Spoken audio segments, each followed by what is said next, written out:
ربی یسر ولا تعسر وتمم بالخیر وبک نستعین اللهم اجرنی فی مصیبتی واخلف لی خیرا منها ربی اعوذ بک من همزات الشیاطین اعوذ بک ربی یحضرون اللهم صل علی سیدنا و مولانا محمد وعلی آلہ وصحبہ وبارک وسلم۔ اللہ تعالیٰ کا کروڑ شکر احسان کہ جس نے ہمیں اپنے کلام عظیم کی محفل میں بیٹھنے کی توفیق عطا فرمائی۔ اللہ تعالیٰ آپ کا اور ہمارا آنا جانا مل بیٹھنا اور اس قرآن کو پڑھنا پڑھانا سننا سنانا سمجھانا سمجھنا اور سمجھانا اللہ تعالیٰ اپنی بارگاہ میں قبول و منظور فرمائے۔ اعوذ باللہ من الشیطان الرجیم بسم اللہ الرحمن الرحیم۔ جی کل ہماری ایک آیت رہ گئی تھی جی رکوع پورا ہونے میں، آج ہم اس کو کمپلیٹ کریں گے۔ الصلاۃ والسلام علیکہ یا سیدی یا رسول اللہ وعلی آلک وصحابک یا سیدی یا نبی اللہ۔ اعوذ باللہ من الشیطان الرجیم بسم اللہ الرحمن الرحیم۔ سورہ البقرہ ہے جس کی آیت نمبر 39۔ البقرہ آیت نمبر 39۔ والذین کفروا وکذبوا بآیاتنا اولئک اصحاب النار ہم فیہا خالدون۔ اور الذین جو لوگ کفر و کفر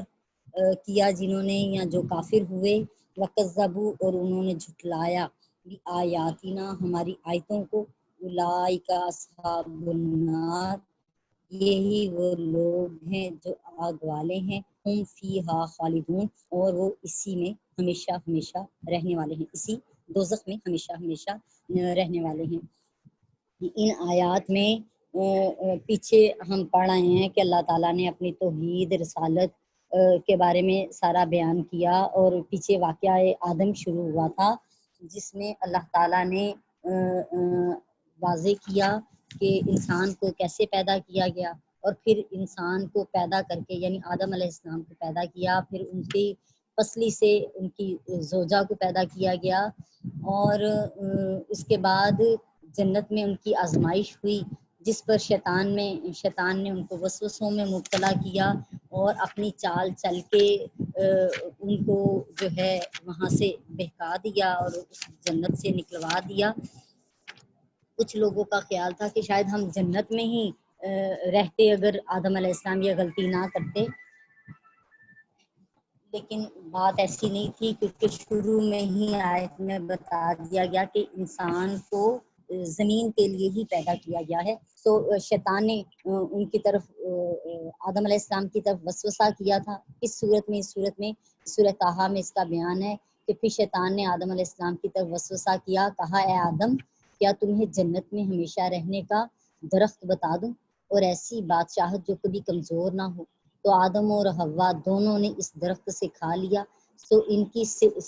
ستر گاہیں کھل گئیں، یعنی شرم گاہیں عیاں ہو گئی ایک دوسرے کے اوپر۔ ان کے اوپر جو ایک کھال جسم کے اوپر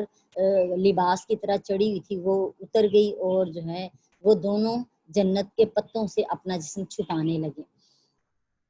ایک اور آیت ہے سورہ اعراف کی جس میں شیطان کے حوالے سے یہی وسوسوں کا بیان ہوا ہے کہ اور شیطان نے کہا تم دونوں کو تمہارے رب نے اس درخت سے صرف اس لیے روکا ہے کہ کہیں تم فرشتے بن جاؤ اور ہمیشہ رہنے والوں میں سے ہو جاؤ۔ اور ان دونوں سے قسم کھا کر شیطان نے کہا کہ میں تم دونوں کا خیر خواہ ہوں،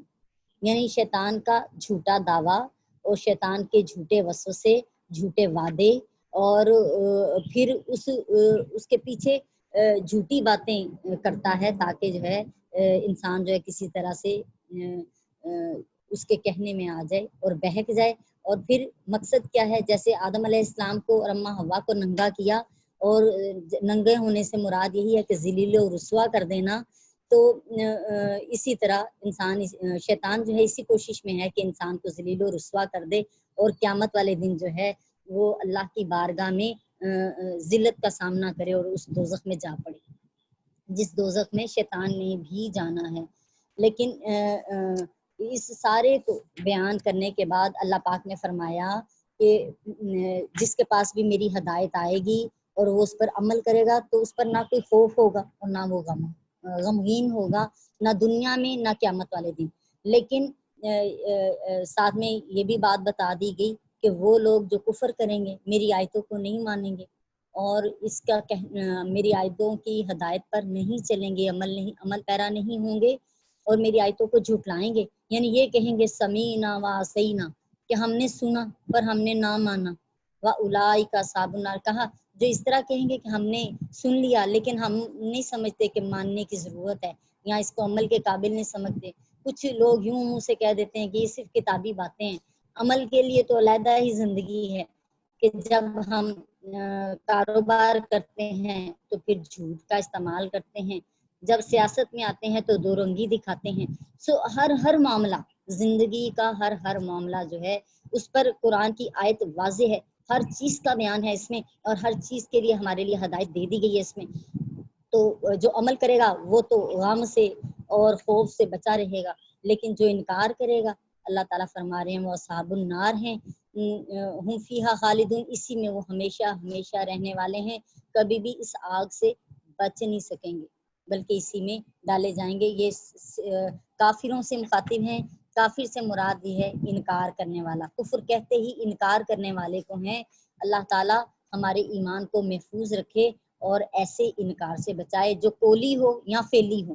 یعنی زبان سے ہو یا عمل سے ہو، دونوں طریقوں کا انکار جو ہے وہ انکار ہی ہے۔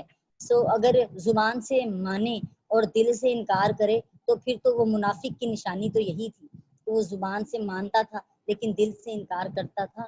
اللہ ہمیں محفوظ فرمائے اور منافقت سے بچائے۔ بسم اللہ الرحمن الرحیم۔ یا بنی اسرائیل اذکروا نعمتی التی انعمت علیکم واوفوا بعہدی اوفی بعہدکم وایای فارہبون۔ یا بنی، اے اولاد اسرائیل،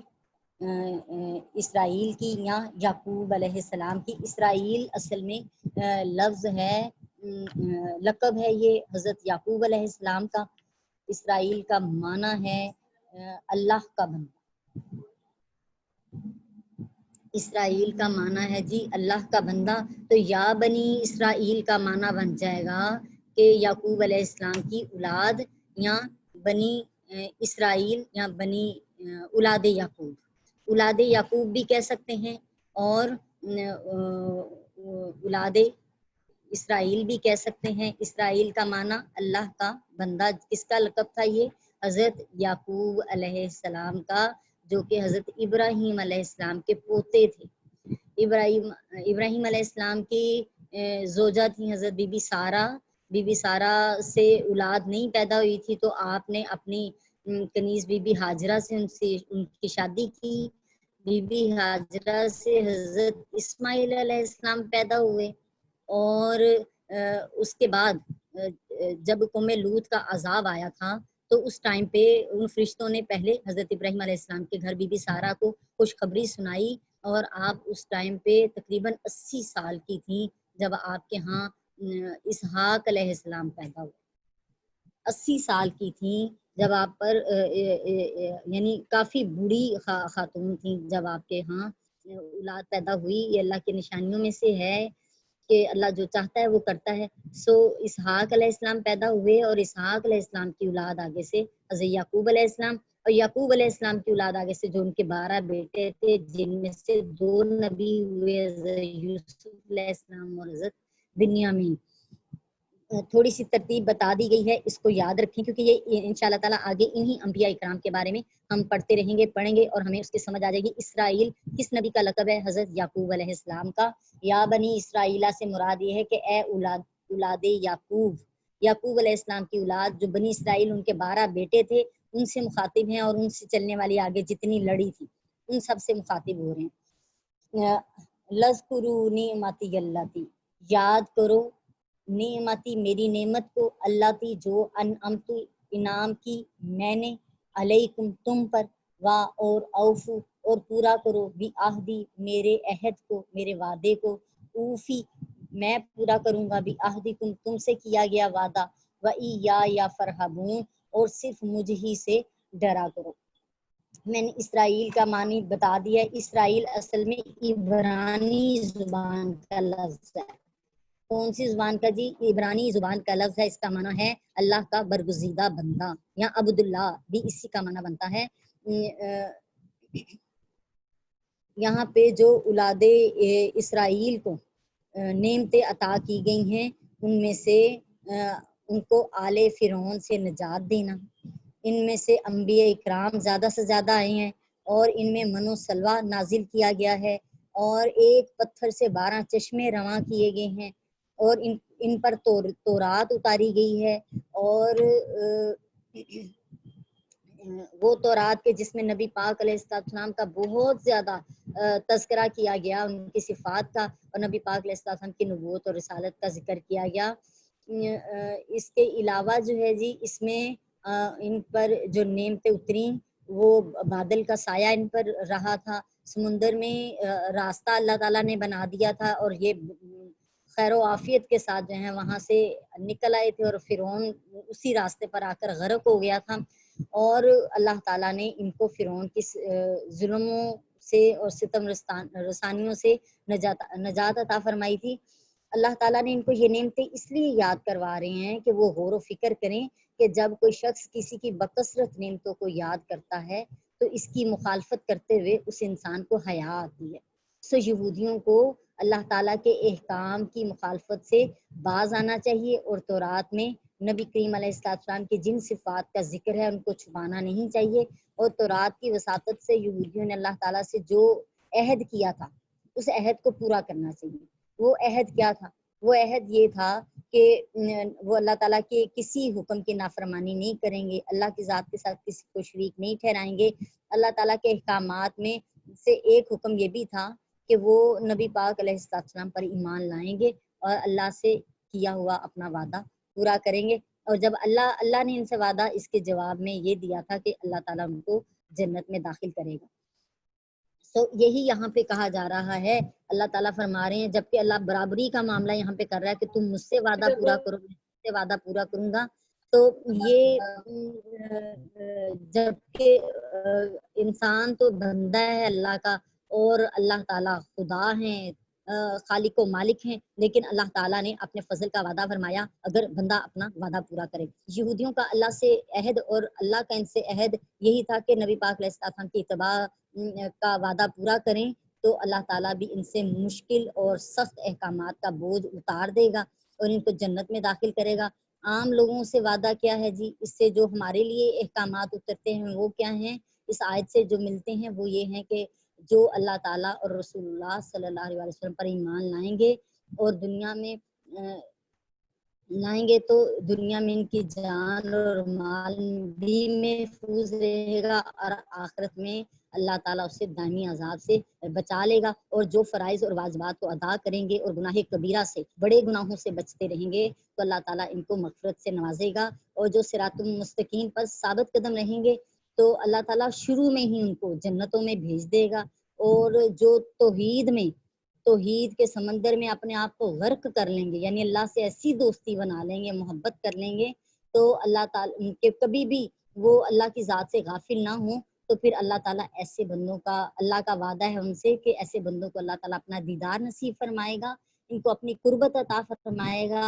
اور ان کو اللہ تعالیٰ کی رضا حاصل ہوگی۔ سو اس کے آیت کے اینڈ پہ یہی فرمایا گیا کہ اس عہد کے معاملے میں خاص مجھے ہی سے ڈرنا، کیونکہ عہد شکنی کی صورت میں اگر وعدہ توڑ دو گے، وعدہ پورا نہیں کرو گے، تو پھر اللہ تعالیٰ فرما رہے ہیں کہ میرا قہر اور غضب جو ہے اس کا سامنا کرنا پڑے گا۔ وَآمِنُوا بِمَا أَنزَلْتُ مُصَدِّقًا لِمَا مَعَكُمْ وَلَا تَكُونُوا أَوَّلَ كَافِرٍ بِهِ وَلَا تَشْتَرُوا بِآيَاتِي ثَمَنًا قَلِيلًا وَإِيَّايَ فَاتَّقُونِ۔ اور آمینو ایمان لاؤ، بھی ساتھ ماں جو انزلتو میں نے نازل کیا، مصدق لما جو تصدیق کرتی ہے، لما اس کی، معکم جو تمہارے پاس ہے اے یہودیو، جو کتاب تمہارے پاس ہے یہ اس کتاب کی تصدیق کرتی ہے، ولا تکون اور نہ ہو جاؤ، اولا سب سے پہلے، کافرین انکار کرنے والے بھی اس قرآن کا۔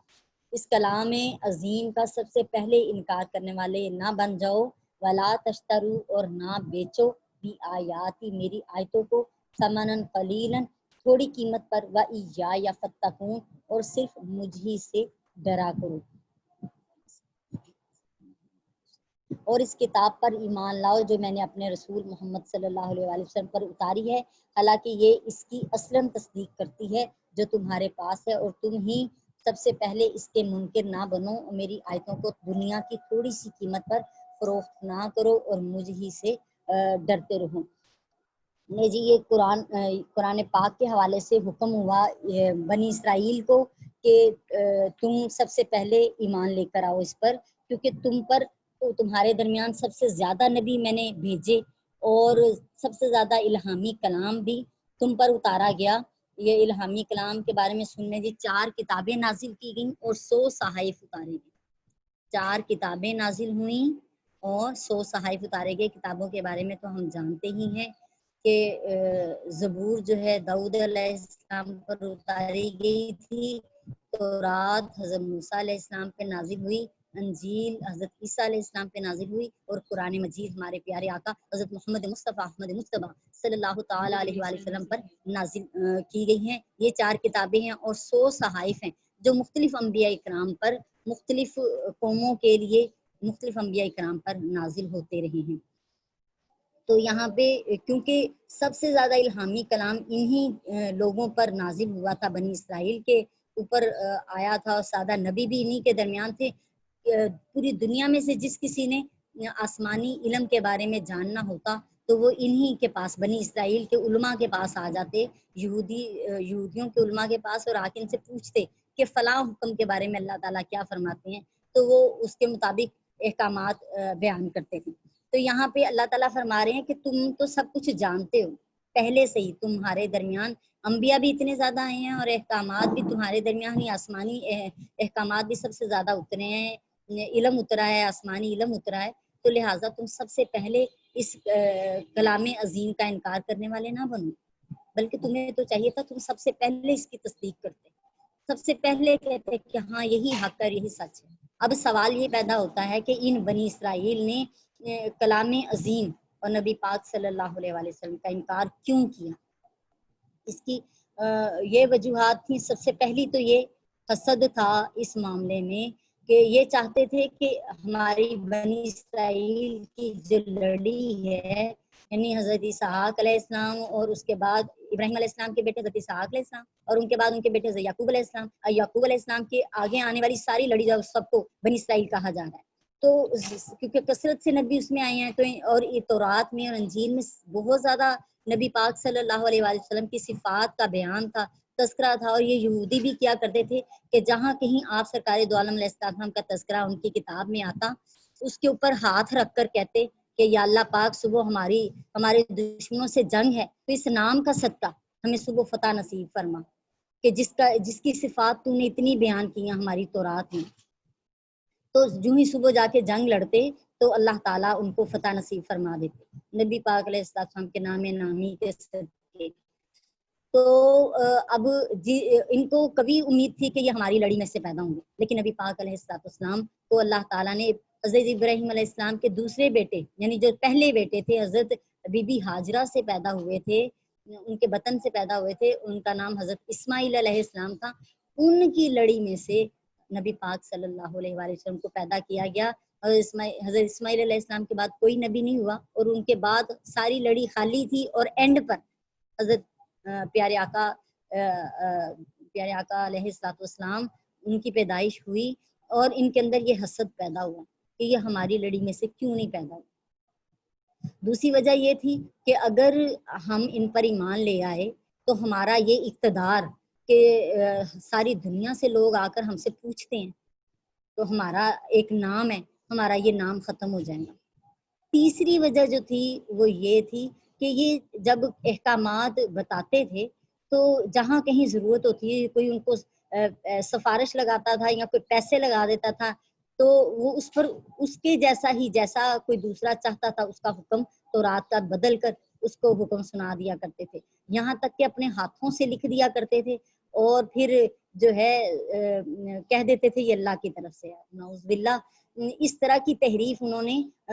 بے شک تورات جو ہے من جانب اللہ ہے، تورات بھی، انجیل بھی، زبور بھی، لیکن تورات میں اتنی زیادہ چینجز انہوں نے کر دی کہ وہ اپنی اصل حالت پر قائم نہ رہی۔ یہ تیسری وجہ ان کی یہی تھی کہ جو نوٹ یہ کما رہے تھے، ان کو یہ ہوا کہ اب یہ نوٹ پھر ہم نہیں کما سکیں گے اگر ہم واقعی اس نبی پر ایمان لیں گے، تو ہمارے تو یہ معاملات رہیں گے کہ جو دنیا کا مال ہم اکٹھا کریں وہ اکٹھا نہیں کر سکیں گے۔ اس وجہ سے بھی وہ نبی پاک علیہ السلام پر ایمان لانے کو تیار نہ تھے۔ یہاں پہ یہی کہا جا رہا ہے کہ تم سب سے پہلے ہی اس کے کافر نہ ہو جاؤ، اس کلام کے، جو کہ یہ تصدیق کرتی ہے۔ تصدیق کیا کرتی ہے جی؟ قرآن مجید اس چیز کی تصدیق کرتی ہے کہ تورات بھی ایک آسمانی کتاب ہے جو اللہ تعالیٰ کی طرف سے نازل کی گئی ہے، اور تورات میں انبیاء سابقین کے صحیح واقعات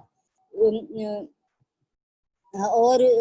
علماء یہود سے لیے گئے وعدے، اللہ تعالیٰ کی توحید اور اس کی عبادت کا حکم، لوگوں کے درمیان عدل و انصاف کا حکم، اور اللہ کی نافرمانی اور بے حیائی کے کاموں سے منع کیا گیا۔ اس بارے میں جو ہے نا قرآن پاک میں بہت ساری چیزوں کا بیان آیا ہے تورات کے حوالے سے، کہ وہ کتاب حق تھی، سچ تھی، اور بہت ساری ان چیزوں کو جو یہ چھپاتے تھے قرآن ان چیزوں کو واضح کرتا ہے، وضاحت کرتا ہے، ان کو کھولتا ہے۔ اب مختلف احکامات جو ہیں تورات میں ظاہر ہے اپنے اس دین کے حوالے سے، جو ان کی امت میں نماز کا حکم تھا، روزے کا حکم تھا، اور حلال حرام چیزوں کا حکم تھا، وہ ان کا الگ تھا۔ ہماری کتاب میں الگ ہے، ہماری امت کے لیے وہ احکامات الگ سے ہیں۔ لیکن اس بارے میں حکم کیا، ہمارے کچھ لوگ جو اس شوق میں ہوتے ہیں کہ اپنے دین کے بارے میں زیادہ نہیں جانتے، لیکن کوشش کرتے ہیں جو دوسرے دین ہیں، ادیان ہیں، ان کی بکس کو پڑھنا شروع کر دیتے ہیں۔ اس حوالے سے بھی سن لیجئے کہ حضرت جابر بن عبداللہ رضی اللہ تعالیٰ عنہما بیان کرتے ہیں کہ رسول اللہ صلی اللہ علیہ وسلم نے فرمایا، اہل کتاب سے کوئی مسئلہ معلوم نہ کرو، کیونکہ وہ تم کو ہرگز ہدایت نہیں دیں گے، وہ خود گمراہ ہو چکے ہیں، اور ان سے سوال کر کے یا تو تم کسی باطل کی تصدیق کرو گے یا کسی حق کی تکذیب کرو گے، یعنی کسی غلط بات کو صحیح کہہ دو گے اور صحیح بات کو غلط کہہ دو گے۔ بے شک اگر موسیٰ اس وقت زندہ ہوتے، یعنی نبی پاک علیہ السلام کے دور میں موسیٰ علیہ السلام زندہ ہوتے، تو ان کے لیے بھی میری اتباع کے سوا اور کچھ جائز نہ ہوتا۔ نبی پاک علیہ السلام نے اس کو پسند نہیں فرمایا۔ حافظ الہیثمی بھی اسی کے بارے میں لکھتے ہیں کہ نبی پاک علیہ السلام حضرت عمر بن خطاب کو بعض اہل کتاب سے ایک کتاب ملی، وہ اس کو نبی پاک علیہ السلام کے پاس لے آئے، اس کو نبی پاک علیہ السلام کے ساتھ پڑھنا شروع کیا۔ آپ سرکار دو عالم علیہ السلام ناراض ہوئے۔ آپ نے فرمایا، اے ابن خطاب، کیا تم اس میں حیران ہو؟ اس ذات کی قسم جس کے قبضہ قدرت میں میری جان ہے، میں تمہارے پاس صاف صاف دین لایا ہوں۔ تم ان سے جب بھی کسی چیز کے متعلق سوال کرو گے، یہ تم کو سچی خبر دیں گے تو تم اس کو جھٹلاؤ گے، اور وہ تمہیں جھوٹی خبر دیں گے تو تم اس کی تصدیق کرو گے۔ اس ذات کی قسم جس کے قبضے قدرت میں میری جان ہے، اگر موسیٰ علیہ السلام بھی اس زمانے میں زندہ ہوتے تو ان پر بھی میری پیروی کے سوا اور کوئی چارہ نہ ہوتا۔ یعنی ہم پر حکم یہی ہے کہ ہم اپنے دین کو سیکھیں، سمجھیں، اور سمجھ کے پھر ہم اپنے جتنا ہو سکتا ہے اسی پر جو ہے بسات بھر کوشش کریں عمل کی۔ ایک اور جو اس میں بیان ہوا ہے وعدے کے حوالے سے، جو ان سے وعدہ لیا گیا تھا، سورہ آل عمران آیت نمبر 81 ہے۔ یاد کیجئے جب اللہ نے سب نبیوں سے یہ عہد لیا، یعنی یہ سب نبیوں سے عہد کیسے ممکن تھا کہ ہر نبی مختلف دور میں تھا، تو ہر نبی سے ان کی ارواح سے وعدہ لیا جا رہا ہے، یعنی ان کی روحوں سے۔ ابھی یہ دنیا پیدا نہیں ہوئی تھی، اس سے پہلے ہی سب انبیاء کرام کو سے اللہ نے یہ وعدہ لیا کہ میں تم کو جو کتاب اور حکمت دوں، پھر تمہارے پاس عظیم رسول حضرت محمد صلی اللہ علیہ وآلہ وسلم آ جائیں جو اس کی تصدیق کرنے والے ہوں، جو تمہارے پاس کتاب اور حکمت ہے، تو ضرور ضرور تم اس پر ایمان لانا، یعنی اس قرآن پر ایمان لانا، اور ضرور ضرور ان کی مدد کرنا، یعنی نبی پاک صلی اللہ علیہ وآلہ وسلم کی مدد کرنا۔ فرمایا، اللہ نے پوچھا، کیا تم نے اقرار کیا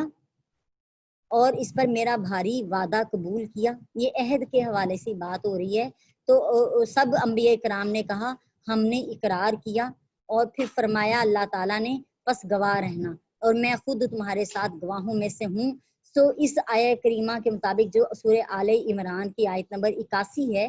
اس کے مطابق تمام انبیاء کرام سے وعدہ لیا گیا تھا کہ وہ ہر کوئی اپنی اپنی امت کو یہ بات سمجھائے گا، سکھائے گا اور ان سے وعدہ لے گا کہ نبی پاک صلی اللہ علیہ وسلم جس دور میں بھی آئیں گے اس دور کے جو یہودی ہوں گے، نصارہ ہوں گے، وہ سب جو اہل کتاب ہوں گے، وہ سب لوگ نبی پاک علیہ السلام پر ایمان بھی لائیں گے اور فوراً ان کے دین میں ان کی مدد بھی کریں گے. یہ ان کے دین کا حصہ تھا، یہ ان کے ایمان کا حصہ تھا. لیکن کیا کیا انہوں نے؟ اس وعدے کو پورا نہیں کیا اور اللہ کی کتاب کو یعنی اپنی تورات کو تھوڑی قیمت پر بیچنا شروع کر لیا.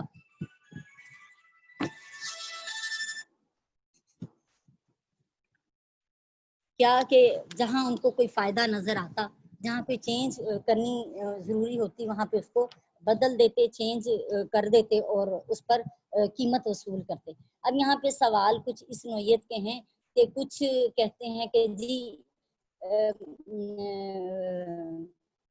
کیونکہ قرآن کی کچھ احادیث ایسی ہیں جس پر یہ بات سامنے آئی ہے کہ قرآن تعلیم قرآن پر اجرت لینا جو ہے وہ درست نہیں ہے، بلکہ وہ منع ہے اور غلط ہے، ممانعت ہے اس کی. اس حوالے سے میں صحیح بخاری شریف کی ایک حدیث پاک آپ کے سامنے بیان کرتی ہوں. صحیح بخاری شریف میں ہے کہ جس چیز پر تمہیں سب سے زیادہ نبی پاک علیہ السلام کا حکم عالی شان ہے یہ کہ جس چیز پر تمہیں سب سے زیادہ اجرت لینے کا حق ہے وہ اللہ کی کتاب ہے. اس حدیث میں قرآن مجید پر اجرت لینے کی صاف تصریح ہے اور اس پر اعتماد کرنا چاہیے. لیکن اس حوالے سے یہ بھی ہے کہ لالچ میں نہ انسان پڑے اور اپنے منہ سے نہ مانگے، لیکن اس کے جواب میں جتنا کوئی عطا کر دے دے تو وہ اس کے لیے اس کے حق میں بہتر ہے. یہاں پہ ایک اور بتاؤں گی کہ حضرت ابو بکر صدیق رضی اللہ تعالیٰ عنہ جو تھے، یہ بی بی عائشہ صدیقہ رضی اللہ تعالیٰ عنہ بیان کرتی ہیں، بخاری شریف کی حدیث پاک ہے کہ جب حضرت ابو بکر صدیق رضی اللہ تعالیٰ عنہ خلیفہ بن گئے تو انہوں نے فرمایا کہ میری قوم کو معلوم ہے کہ میرا قصب تجارت میرے اہل و عیال کی کفالت کے لیے ناکافی نہیں تھا، اور اب میں مسلمانوں کے معاملات میں مشغول ہو گیا ہوں. اب ابو بکر کے اہل و عیال بیت المال کے مال سے کھائیں گے اور ابو بکر مسلمانوں کے لیے کسب کرے گا. یعنی آپ سارا دن خلافت میں وقت گزارتے، مقدمات کے فیصلے کرتے، جمعہ پڑھاتے، مسلمانوں کے اندرونی بیرونی مسائل کا حل کرتے، جہاد کا انتظام کرتے، تمام خدمات جو ہے نا وہ ادا کرتے تھے، تعلیم قرآن بھی دیتے تھے، امامت بھی کرتے تھے. لیکن یہ سارا کچھ کرنے کے بعد اتنا ٹائم نہیں بچتا تھا کہ وہ کمائی کر سکیں یا تجارت کر سکیں. اس پر جو ہے نا پھر آپ کو حکم ہوا کہ آپ جو ہے نا بیت المال سے پیسے لے سکتے ہیں، تو وہاں سے آپ کے لیے وظیفہ مقرر کیا گیا. لیکن آپ کی حالت اور کیفیت کیا تھی یہ سن لیجئے کہ حضرت ابوبکر صدیق رضی اللہ تعالیٰ عنہ نے اپنی زوجہ محترمہ سے کہا کہ میں کھجور کا حلوہ کھانا چاہتا ہوں تو مجھے کسی کھجور کے آٹے کا حلوہ بنا دیں. تو آپ کی زوجہ نے کہا کہ بیت المال سے آنے والا جو مال ہے، جو راشن ہے، وہ اتنا زیادہ نہیں ہے کہ میں اس سے آپ کو کھجور کا حلوہ بنا کے دے سکوں. لیکن پھر کیا کہ میرے شوہر کی خواہش ہے، روز تھوڑا سا جو ہے نا آٹا، ایک مٹھی آٹا بچا لیتی تھی. 8 دن میں جو ہے کچھ آٹا بچا کے اتنا اکٹھا کر لیا کہ اس سے کھجوریں وغیرہ شامل کر کے اس کا حلوہ تیار کر کے دے دیا، آپ کو پیش کیا. جب آپ نے وہ کھایا تو پوچھا کہ اے زوجہ یہ کہاں سے آیا ہے؟ آپ نے کہا کہ کیونکہ آپ کی خواہش تھی، روز میں ایک مٹھی آٹا جو ہے نا بچا لیا کرتی تھی اور جو ہے نا اس سے پھر آپ کے لیے حلوہ تیار کر دیا. آپ نے جا کے بیت المال والوں سے جہاں سے آپ راشن لیتے تھے ان سے کہا کہ میری روز کی جو راشن آتا ہے اس میں سے ایک مٹھی آٹا کم کر دو، کیونکہ میں نے دیکھا ہے کہ ایک مٹھی آٹا کم کرنے سے بھی میرا گزارا ہو سکتا ہے. یعنی اس طرح کا معاملہ تھا آپ کا کہ اندر لالچ نہیں تھا. آج ہماری قوم، حکومت ہے چاہے کوئی بھی ہے، جس کا جتنا جہاں پہ زور چلتا ہے، معاملہ ہوتا ہے، وہ کہتا ہے میں ہتھیار ہوں اور زیادہ سے زیادہ پوری قوم کو بیچ کھاؤں. جیسے ممکن ہو سکے اللہ معاف فرمائے اور ایسی حوث سے بچائے کہ جو اللہ کا مال ہے، جو مال غنیمت ہے، اس کو یہ اپنا مال سمجھ کے کھانا، یہ بھی قیامت کی نشانیوں میں سے ہی ایک نشانی بیان کی گئی ہے۔ سو لہٰذا اس میں اس حوالے سے ہے، اگر وہ اپنے منہ سے اس کو طے نہیں کرتے اور جو وقت انہوں نے استعمال کیا ہے اس کے لیے اس پر اجرت لیتے ہیں تو اس کی ممانت نہیں ہے۔ سو امام صاحب یا جو کوئی مدرسوں میں پڑھانے والے ہیں، قرآن پڑھانے والے ہیں یا امامت کرنے والے ہیں، جمعے کی نماز پڑھانے والے ہیں، وہ اگر اس پر کوئی اجرت لیتے ہیں تو اس کی ممانت نہیں ہے۔ بسم اللہ الرحمن الرحیم۔ ولا تلبسوا الحق بالباطل وتکتموا الحق وانتم تعلمون۔ وا اور لا نہیں، تلبسوا الحق تم ملاؤ حق کو، بالباطل جھوٹ کے ساتھ، وتکتموا الحق اور تم چھپاتے ہو حق کو،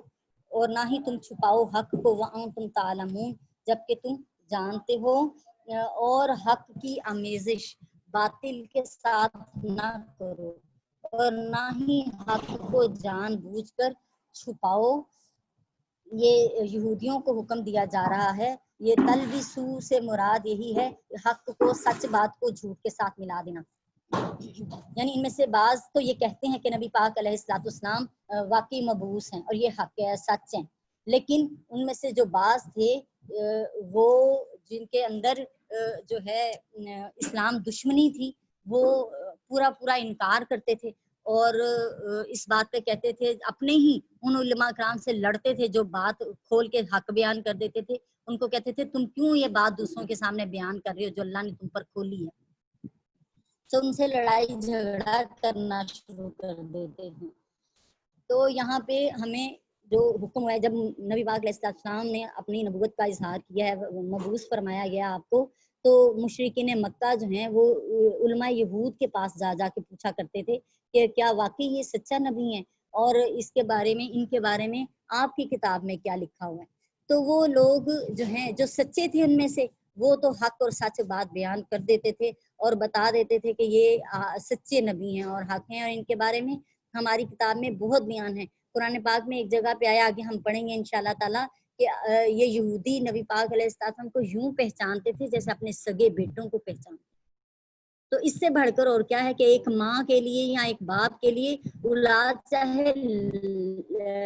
ہزاروں لاکھوں بچے کھڑے ہوں، ان کے درمیان ماں باپ اپنی اولاد کو پہچان لیتے ہیں۔ تو یہ ان کو اتنی نشانیاں دی گئی تھیں کہ ہو ہی نہیں سکتا تھا کہ یہ نبی پاک علیہ السلام کو پہچان نہ سکیں، لیکن یہ جو میں نے آپ کو وجوہات پہلے 3 بتائی ہیں، ان وجوہات کی وجہ سے یہ نبی پاک علیہ السلام کو ماننے کو تیار نہیں تھے۔ تو کہا گیا کہ سچ کو جھوٹ کے ساتھ نہ ملاؤ، سچ بات یہی تھی کہ یہ سچے نبی ہیں، تو تم لوگ اپنی دنیاوی مقاصد کو حاصل کرنے کے لیے یا ہٹ دھرمی یا سرکشی کی وجہ سے اس کا انکار نہ کرو جان بوجھ کر، ایسا نہ کرو۔ وَأَقِیمُوا الصَّلَاةَ وَآتُوا الزَّکَاةَ وَارْکَعُوا مَعَ الرَّاکِعِینَ، اور نماز قائم کرو اور زکوٰۃ دو اور رکوع کرو رکوع کرنے والوں کے ساتھ۔ یہاں پہ نماز قائم کرنے کا دوبارہ پھر حکم آ گیا، پیچھے بھی ہم نے پڑھا تھا، مومنین کی نشانیوں میں سے تھا، اور یہاں پہ یہود و نصارہ کو کہا یہاں پہ بنی اسرائیل کو کہا جا رہا ہے کہ وہ نماز قائم کریں اور زکوٰۃ دیں اور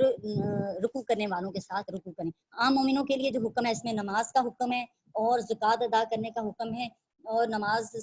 جماعت کے ساتھ پڑھنے کا حکم ہے۔ زکوٰۃ کیسی ادا ہونی ہے جی؟ کہا 52.5 تولے چاندی، یہ صاحب نصاب ہے، جس کے پاس 52.5 تولے چاندی ہو تو اس پر زکوٰۃ واجب ہے، یا 52.5 تولے چاندی کے برابر نوٹ ہوں یا مال تجارت ہو، اس پر بھی نصاب لگ جائے گا۔ اور یعنی یہ کیا کرے گا، اس پر کتنا ہے 40واں حصہ اس کے، یعنی 1 روپے میں 100 میں سے 2.5 روپے، 100 میں سے 2.5 روپے جو ہیں